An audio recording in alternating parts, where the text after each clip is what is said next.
Hello friends, बातें profit की। कई दिन हो गए, मुझे टाइम ही नहीं मिला कि मैं आपसे बातें प्रॉफिट की कर पाऊँ।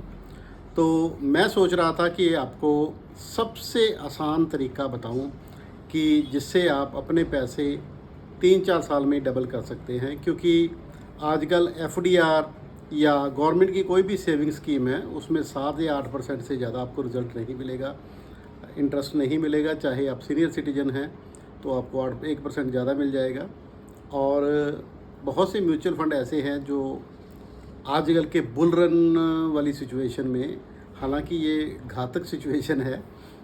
वारन बफे भी उनका सी ए जी आर का मतलब होता है कंपाउंडेड एनुअल ग्रोथ रेट, तो उनका भी 12 से 15% ही रहा है। और बड़े बड़े फंड वाले लीडर और बड़े बड़े जो स्टॉक मार्केट के गुरु हैं उनको मैच करने की कोशिश करते हैं। और राकेश झुनझुनवाला जी, जो अब हमारे साथ इस दुनिया में नहीं हैं, वो इंडियन स्टॉक मार्केट के गुरु थे। वो उनकी वर्डिंग है कि अगर आपको 15% का रिटर्न मिल रहा है ना, ईयर ऑन ईयर, और लंबे समय तक मिल रहा है, तो आप खुदा हैं, आप गॉड हैं। आम तौर पे 9 से 12% का जो रिटर्न है वो अच्छा गिना जाता है।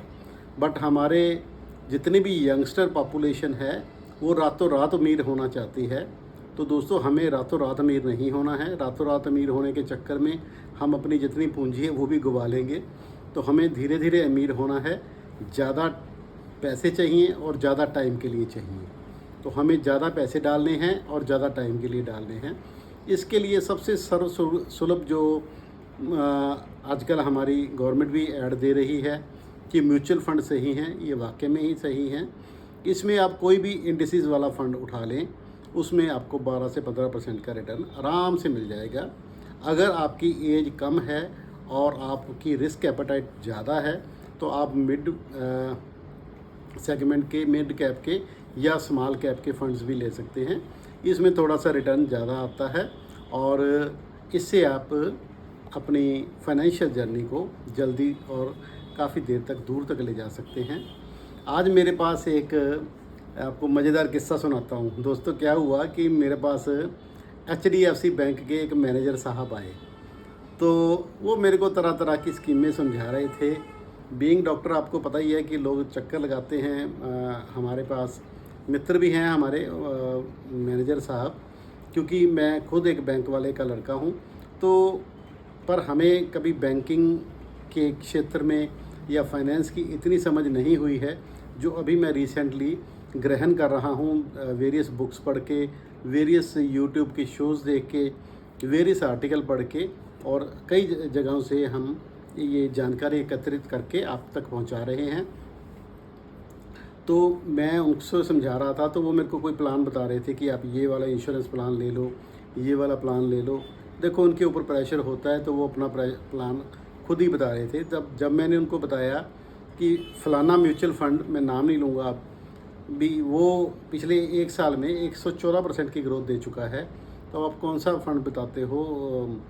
क्योंकि जितने भी इनके फंड्स वाली स्कीम होती है ना, इंश्योरेंस वाली, जिसके साथ इंश्योरेंस भी होता रहता है आपका, साथ में पैसे भी जुड़ते रहते हैं, उसमें आप ये आपको एग्जैक्ट तो बताएंगे नहीं कि हाँ जी बोनस मिलेगा, आपको इतना बनेगा, आपने सिर्फ 5 साल पैसा डालना है, आपने सिर्फ 10 साल पैसा डालना है, फिर आपको डालने की ज़रूरत नहीं है, फिर आपको 50,000 रुपये महीना, लाख रुपये महीना, इतना हम देना शुरू कर देंगे। जब आप उनकी टोटल रिटर्न कैलकुलेट करोगे तो आपको 6 से 7% से ज़्यादा नहीं आएंगी। चाहे वो कितना मर्जी क्लेम कर लें कि हम स्टॉक मार्केट में इसको लगाएंगे, आपने स्टॉक मार्केट में ही लगाना है तो हम लगा देंगे, इस फंड के थ्रू लगा देंगे, ऐसे करेंगे, वैसे करेंगे। तो जो ऊपर की मलाई है वो इन्होंने खा जानी है। ये बहुत बड़े बागड़ बिल्ले होते हैं, तो इनसे बच के रहना।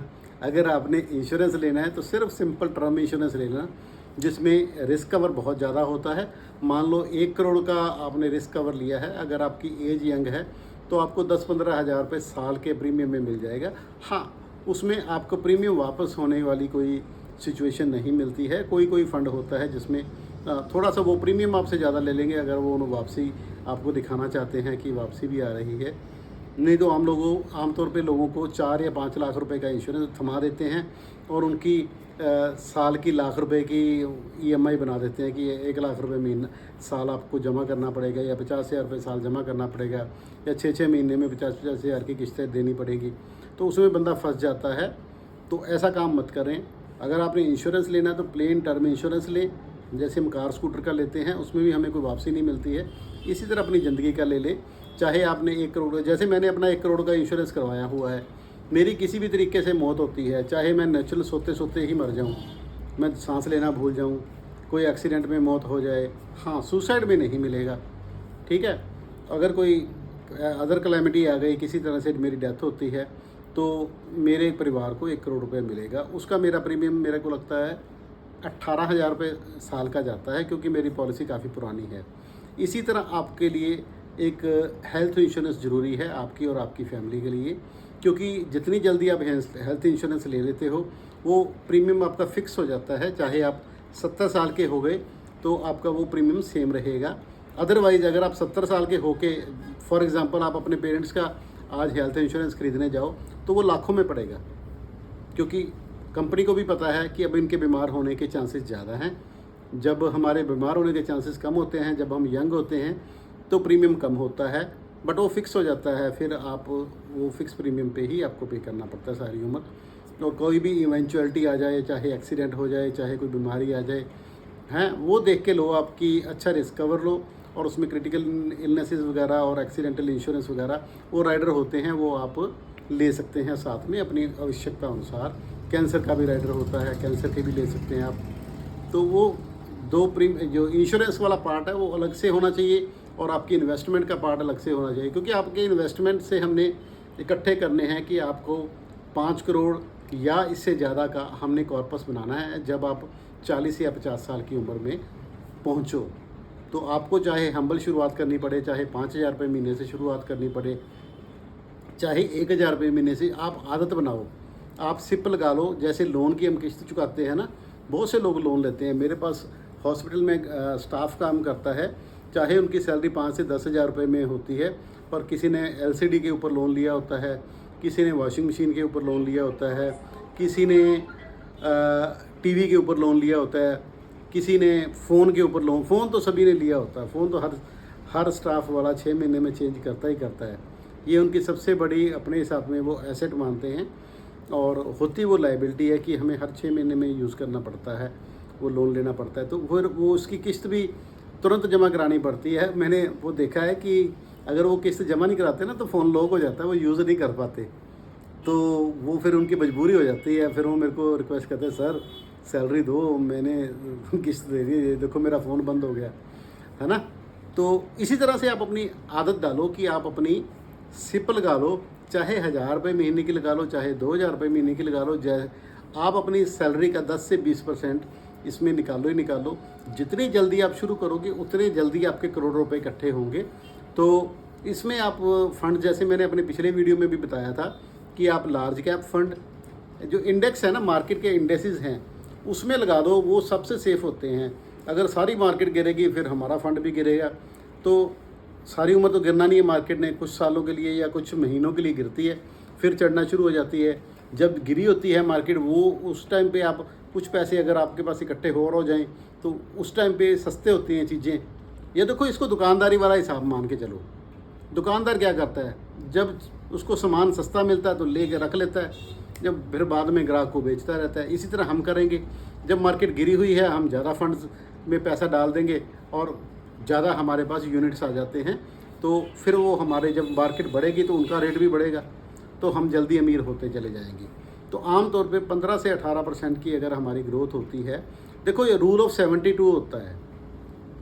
अगर रेट ऑफ रिटर्न को हम 72 से डिवाइड, 72 को रेट ऑफ रिटर्न से डिवाइड कर दें तो हमें पता चल जाता है कि हमारे पैसे कब डबल होंगे। अगर मान लो 18% रिटर्न आ रही है तो हमारे हर 4 साल में पैसे डबल हो जाएंगे। अगर हमने लाख रुपए लगाया तो हमारा 2 लाख हो जाएगा, 2 से 4 हो जाएगा। अच्छा, फिर मज़े की बात सुनो, कंपाउंडिंग ऐसे होती है कि पहले साल आपने मान लो 1 लाख रुपए, पहले 1 लाख रुपए इकट्ठा हो गया, तो उसका कंपाउंडिंग होके 4 साल में लाख से 2 लाख रुपए हो गया। तो अब 2 लाख से 4 लाख होने हैं सीधे। उसके लिए आपको 4 साल नहीं लगेंगे फिर, क्योंकि साथ साथ में आप और भी इन्वेस्टमेंट करते जा रहे हो, तो आपकी डबलिंग टाइम कम होता चला जाता है।